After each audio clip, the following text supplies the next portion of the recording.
Question 14, what are the solutions to 3x squared plus 12x plus 6 equals 0?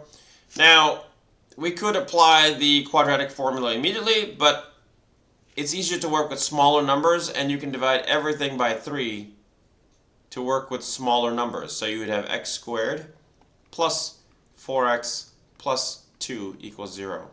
And then you work with that one. And for the quadratic formula, we have to memorize it. It's x equals negative b plus or minus the square root of b squared minus 4ac, and divide everything you have by 2a. Okay, so let's do that over here. We note that a is 1, because that's the coefficient of x squared. B is 4, and c is 2. Let's have those ready to go.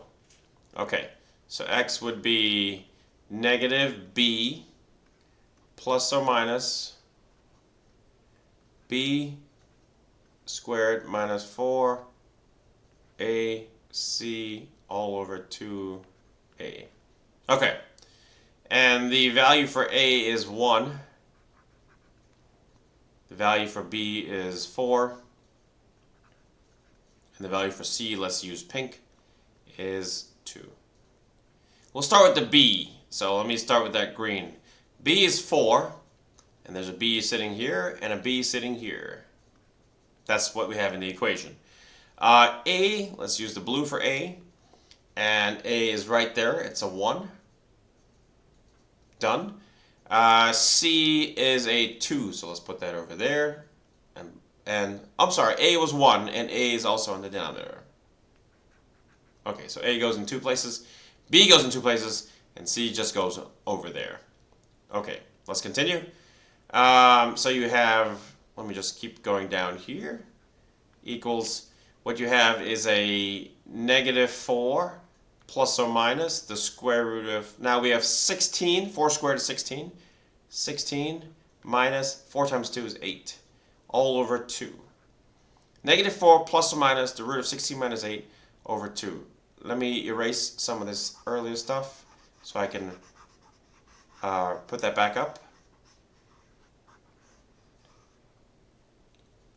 So you have negative 4 plus or minus the root of 16 minus 8 is 8 over 2.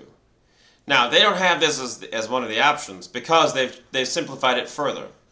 So this comes out to simplifying radicals. The square root of 8 can be simplified into square root 4, square root 2, which is 2 root 2. So let's go with that. Negative 4 plus or minus 2 root 2 all over 2. Because square root 8 is 2 root 2. Okay. So now we're almost done. Let me break this up. Negative 4 over 2 plus or minus 2 root 2 over 2. You can break the fraction up in this manner. And you finally get negative 2, 4 divided by 2, plus or minus root 2, because these 2's are gone. So the final answer is negative 2 plus or minus root 2, which is answer A.